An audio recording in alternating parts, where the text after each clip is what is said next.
नमस्कार, मैं हूँ रीटा हरिया। आज मैं यहाँ आई हूँ। ये है एक ऐसी भूमि जहाँ उपस्थित हैं ग्रेट वाइट के founder and chairman Shri Jadav ji Bhai Shah और उनके धर्मपत्नी श्रीमती जयवंतीबेन शाह। भगवान महावीर पशु रक्षा केंद्र एंकर वाला अहिंसा धाम, जिनकी हम बात कर रहे हैं, जिस संस्था के साथ एंकर वाला परिवार सालों साल से जब भी नींव रखी गई तब से जुड़ा है, तो मैं आज इनसे कुछ बातें करूंगी। મહેન્દ્રભાઈ, આપ ખરેખર મોક્ષગામી છો.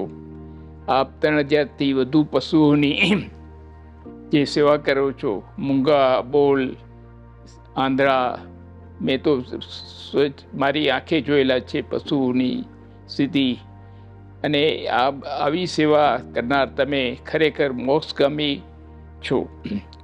આપને ભગવાને જે સૂઝ આપી છે તેનાથી તમે જે સેવા કરી રહ્યા છો તે ખરેખર અતિ ઉત્તમ છે. અને આવું સરસ સુંદર કાર્ય તમે જે કરી રહ્યા છો તેથી તમે રિયલી મોક્ષના ભાગીદારી બનશો. આવી સેવા કરવા માટે આપને મારા હૃદયપૂર્વક અભિનંદન. જય जिनेंद्र. और इनकी जो जर्नी रही है अहिंसा धाम के साथ, उसकी जर्नी हमारे साथ जयवंती जी शेयर करने जा रही हैं। तो सबसे पहला मेरा सवाल आपसे ये है कि एंकर वाला अहिंसा धाम, ये नाम कैसे पड़ा? नमस्कार रीता बेन। देखिए, किसी भी चीज़ को शुरू करने के लिए पहले अंदर से कुछ भावना होनी चाहिए। ये भावना मेरे ससुर यानी लालजी बापा की थी, और उन्होंने 1970 में वलसाड़ में एक गौशाला खोली थी, यानी बनाई थी, और वहाँ पे बहुत ही पशु आते थे और उनकी सेवा करते थे। जब वो स्टार्ट हुआ तब थोड़ी थोड़ी बातें मुझे पापा कहते थे, लेकिन एक बार हम लोग बैठे थे तो पापा ने कहा कि गौशाला में एक अंधी गाय है, और जयवंती वो ऐसा है कि मैं जब जाता हूँ, कहाँ भी रहती है तो मेरे पास आके खड़ी रह जाती है। उसको थोड़ा मैं सहलाता हूँ, और जब तक मैं वहाँ पे रहता हूँ तब वहीं बैठी रहती है। एक बार मैं यहाँ बम्बई आने के बाद मैं जो 4-6 दिन के बाद गया तो वो आई, लेकिन उसकी आँख में पानी देखा मैंने, आंसू देखे मैंने। वो आंसू मुझे भी फील करने लगे कि क्यों ये रो रही है, क्यों इसको है। तब मुझे पता चला, उसकी भावना मुझे दिल में आ गई। यानी पापा की बातें बोल रही हैं, पापा ने ऐसा कहा कि वो बातें मेरे दिल में आ गई कि वो ये शिकायत कर रही है मेरे से कि इतने दिन आप कहाँ थे, क्यों मुझे मिलने नहीं आए। और तब पापा जो बोल रहे थे उनकी आँख में नमी थी। अभी वो उनकी नमी देख के मुझे ऐसा हुआ कि पापा को इतना सब पशु के लिए कुछ है तो कुछ और करना चाहिए। और ये और करने की बात जब आई मेरे दिल में, खुद ब खुद पापा ने 1990 में शायद शुरुआत की। छोटे छोटे, आप क्या बोलते हैं हिंदी में, तो क्या गुजराती में वाछरड़ा कहिए आपने, तो उसको शुरुआत हुई थी। थोड़े वाछरड़े आए थे और उनके साथ उनकी सेवा कर रहे थे, और तब महेंद्र भाई उनके साथ जुड़े हुए थे। 1995 में जब देखा कि ये सब अच्छा चल रहा है, तब पापा के साथ बात हुई, और तब उसका नाम एंकर वाला, क्योंकि हम एंकर वाला परिवार, हम एंकर स्विच बनाते थे, उससे हमारा नाम एंकर वाला परिवार के नाम से प्रसिद्ध था, और इस तरह से एंकर वाला अहिंसा धाम नाम पड़ा है। अच्छा, तो बुजुर्गों ने जो संस्कार दिए उसे जादव जी भाई और जयवंती बेन ने सराहा। अपने दिल में भी वो जज्बात लाए और एंकर वाला अहिंसा धाम की शुरुआत हुई। जब मैं इनसे बातें कर रही थी तब मैं एक चीज समझी कि न सिर्फ इनके बेटे पर उनके भी बच्चे आज अहिंसा के मार्ग पे, जीव दया के मार्ग पे कार्यरत हैं। इनके घर में मानो जैन धर्म के साथ जीव दया का प्रेम भी संस्कार में दिया गया है। तो मैं चाहूंगी कि कुछ ऐसे एक्सपीरियंसेस हैं आपके परिवार के, कि आपके परिवार में आपके फैमिली मेंबर्स कैसे अहिंसा धाम और जीव दया के कार्य में आगे बढ़ रहे हैं। ये अच्छा प्रश्न है आपका रीटा बेन। देखिए, अंदर से जब तक दिल में जब तक अनुकंपा और करुणा नहीं आएगी तब तक किसी का भी दुख हम फील नहीं कर सकेंगे। ये चीज़ अंदर की बात है। आज मेरी बहुएँ दोनों भी वैष्णव है, लेकिन मैं ये गौरव से कह सकती हूँ कि मेरी भले वैष्णव है, लेकिन मेरी जैने की जो बहुएँ होती है उससे भी बढ़कर है। मुझे बहुत ही गर्व है उन बच्चियों के लिए और मेरे दामाद के लिए। जो वैष्णव नहीं, वो तो देसाई है, फिर भी वो अपने दमन में उसका बंगलो है, एक वाड़ी है, उसमें 11 से 15 गायों को उसने रखा है और उसको पालता है वो। देखिए, ये भी एक करुणा की बात है। उसको क्यों ऐसा दिल हुआ? तो ये सारी चीज़ें मुझे ऐसा लगता है कि मेरी किस्मत अच्छी है कि मुझे ऐसे लोग मिल रहे हैं।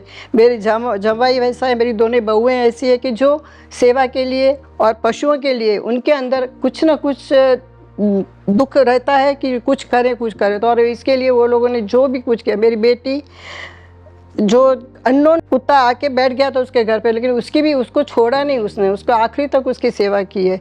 तो ये सारी चीज़ें मुझे ऐसा लगता है कि ये कुदरती हमारे अंदर जो बापा का जो बीज बोया हुआ है अनुकंपा का, वो अनुकंपा का बीज मेरे बापा के पोतरे और परपोतरे तक पहुंचा है। और हमारे लिए ये बहुत अच्छी बात है कि ये चीज़ें ज़रूरी है ज़िंदगी में।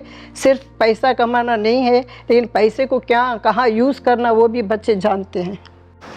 मैं यहाँ पे एक बात जरूर कहना चाहूंगी कि ये एक ऐसा परिवार है जिसने इतना दान दिया है, न सिर्फ हमारे कच्ची परिवारों के वेलफेयर के लिए या फिर कच्छ के एनिमल वेलफेयर में ये कार्यरत हैं, पर उससे भी ज्यादा पूरे विश्व में जब भी आपदा आती है, एंकर वाला परिवार खड़ा हो जाता है सबके साथ। सबके गमों को बांटना उन्हें बहुत ही अच्छे से आता है।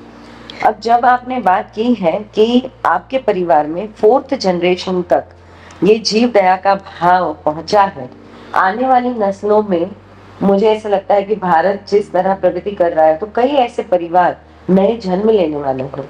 तो आप उन्हें क्या संदेश देना चाहेंगे कि आपके बच्चों को क्या संस्कार हो जिससे वो अपने गांव, अपनी जमीन से, अपने संस्कारों से जुड़े रहें? देखिए, सही बात तो ये है कि जब अपन इंसान है, हमको खुद को पता है कि दुख क्या है, सुख क्या है। अगर दुख का अपने को एहसास हो ना, तो वो दुख जब अपने को हमें लगता है, तब वो जिसको कुछ भी नहीं मिल रहा है, तो पशु जिसको मांगने से कुछ नहीं मिल रहा, तो उसकी सेवा करना अपना परम धर्म हो जाता है। इसीलिए ये कि वो उनको सेवा करने से हम अपने को बहुत संतुष्ट मानते हैं। जब देखिए, आपके द्वार पे अगर कोई डॉग आया या कोई गाय आई, तो आपको दिल हो जाएगा कि उसको कुछ खिलाएं। तो ये जो खिलाए और जो अनुकंपा आई और आपको दिल हुआ ना, वही चीज़ शुरू इसी से होती है। और यही चीज़ आगे बढ़ के, और उसके लिए उसके जो वडील रहते हैं, जो बुज़ुर्ग रहते हैं, उनको भी ये सलाह अक्सर ऐसे टाइम पे देनी चाहिए कि बेटा थोड़ा तू खा ले, थोड़ा उसको भी दे दे। तो ये जो थोड़ा जो है वो बांट के खाने की जो वृत्ति है, वो बोलने से उनके बच्चों में आएगी और वो बच्चे तैयार हो जाएंगे। अपने खाने में से भी जो अगर सामने कोई दिखाई देगा पशु, तो उसको देने के लिए तैयार हो जाएगा। और ये संस्कार आगे बढ़ के यहाँ तक पहुँचेंगे। जैसे ऐसा दम हुआ है, वैसे बहुत और संस्थाएं खड़ी हो सकती है, और महेंद्र भाई को बुला के उसको आगे बढ़ाने की कोशिश करेंगे। ये चीज़ मुझे नक्की विश्वास होता है कि ये करना ही चाहिए। हर एक बुजुर्ग को अपने बच्चों को ये सलाह देनी ही चाहिए। Thank you so much for your valuable time, for your valuable thoughts. मैं हमेशा इन्हें कहती हूँ कि आप एक आयरन लेडी हो, हमारे समाज की झांसी की रानी, जो हमेशा सही राह दिखाते हैं, जो हमेशा सच्ची बात बहुत ही अच्छे से कह पाते हैं। तो ऐसे परिवार के साथ हमारी मुलाकात हुई। एंकर वाला अहिंसा धाम आपका तहे दिल से शुक्रिया अदा करता है। Thank you so much. शुक्रिया रीता बहन, मुझे भी बहुत पसंद आया। और वैसे भी अब तुम तो मुझे मेरी प्यारी बेटी हो। धन्यवाद। Thank you so much. जैसे इंसानों के लिए यानी अपने लोगों के लिए तो कितने सारे हॉस्पिटल्स, बड़ी हॉस्पिटल्स है। तो वो हॉस्पिटल का नाम हम ऐसे ये हॉस्पिटल में ये ऐसा बोलते रहते हैं, लेकिन एक पशु के लिए और इतनी बड़ी, इतनी फैसिलिटी वाली हॉस्पिटल कहाँ मिलेगी? सिर्फ और सिर्फ भगवान महावीर पशु रक्षा केंद्र में, एंकर वाला अहिंसा धाम में ही मिलेगी। और मैं ये कहती हूँ, इसका नाम अगर रिलायंस दे देवे या हिंदुजा देवी उससे बढ़कर ये है, क्योंकि ये अबोले जीव के लिए, ऐसे पशुओं के लिए है जो बोल नहीं पा रहे, उनको क्या हो रहा है, और फिर भी डॉक्टर्स को जानना पड़ता है कि उनकी चेकिंग से जानना पड़ता है और उसकी दवा करनी पड़ती है। ये और इंसान से ज़्यादा इनकी सेवा हो रही है, ऐसा आपको नहीं लगता है? True, very true. बहुत बड़ी बात कही कि हमारे अंबानी हॉस्पिटल हो या हिंदू जाति हॉस्पिटल हो या और कोई हॉस्पिटल हो, पर एक कच्छ में ही एनिमल वेलफेयर की एकमात्र हॉस्पिटल है जो हमारा एंकर वाला अहिंसा था। और इसका पूरा श्रेय मैं कहती हूँ महेंद्र संगोई, जो इनकी दिमाग में आता है उसका एक्शन जल्दी आ जाता है, और उसकी पूरी टीम, जो उनकी किस्मत में उनको इतनी सारी अच्छी टीम मिली है, उन सब का मैं तहे दिल से बहुत ही अभिवादन करती हूँ। और वो मैं पहले भी बोल चुकी, आज भी बोल रही हूँ कि मेरा सर उनकी चरणों में है और मैं बहुत ही उनको नमन करती हूँ, और ये काम आगे बढ़ता ही रहेगा, ऐसा मुझे लगता है। Very good, thank you.